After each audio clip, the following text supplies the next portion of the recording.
दो हवाई हादसे के बचे हुए लोग एक वीरान द्वीप पर एक रहस्यमयी उपकरण पाते हैं जिस पर एक हैच का दरवाजा है, लेकिन उसमें ना तो कोई ताला है और ना ही हैंडल। साफ है कि इसे बनाने वाला नहीं चाहता कि कोई अंदर जाए, लेकिन ये एक सुनसान द्वीप है। फिर यहाँ ऐसा हाईटेक चीज क्यों है? अंदर क्या है ये जानने के लिए वे विमान के मलबे का इस्तेमाल करके एक साधारण तोड़ने वाला हथौड़ा बनाते हैं और जोर जबरदस्ती से स्टील के दरवाजे को तोड़ने की कोशिश करते हैं। जैसे ही एक जोरदार आवाज होती है, जबरदस्त टक्कर से सहारा देने वाला ढांचा टूट जाता है, लेकिन स्टील का दरवाजा बिल्कुल भी नुकसान नहीं होता।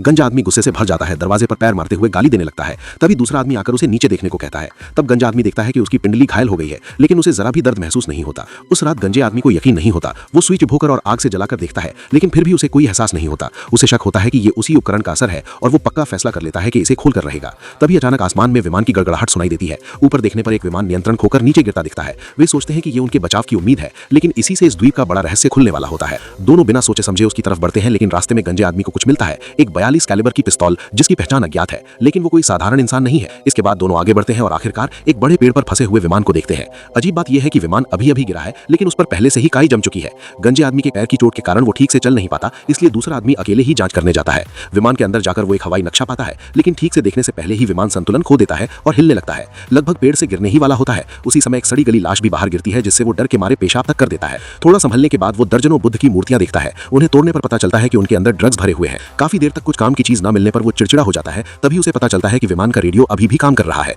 लेकिन खुश होने से पहले ही विमान फिर से जोर जोर से हिलने लगता है और गिरने वाला होता है। गंजा आदमी जोर से चिल्लाकर उसे बाहर आने को कहता है, लेकिन इस समय रेडियो कनेक्ट हो चुका होता है। वो इस मौके को गंवाना नहीं चाहता और गंजे आदमी की चेतावनी को नजरअंदाज कर देता है। We're survivors of the crash of Oceanic Flight 1815. Please copy. Get out now. जैसे ही वो बोलता है, विमान पूरी तरह संतुलन खो देता है और सीधे नाक के बल जमीन पर गिर जाता है, जिससे जोरदार धमाका होता है। गंजा आदमी ये देखकर अपने घायल पैर की परवाह किए बिना तुरंत उसे बचाने के लिए दौड़ पड़ता है। इस समय दूसरा आदमी बुरी तरह घायल हो चुका होता है। गंजे आदमी को न जाने कहां से ताकत मिलती है, वो उसे कंधे पर उठाकर कैंप की ओर भागता है। आधे घंटे बाद वो उसे कैंप में वापस लाता है, लेकिन जब जैक कारण पूछता है तो गंजा आदमी झूठ बोलता है कि वो पहाड़ी से गिर गया था। इसके बाद जैक इलाज शुरू करता है, लेकिन जब वो गंजे आदमी से मदद के लिए पुकारता है, तब तक वो कैंप छोड़ चुका होता है और हैच के दरवाजे के सामने आकर जोर जोर से रोने लगता है।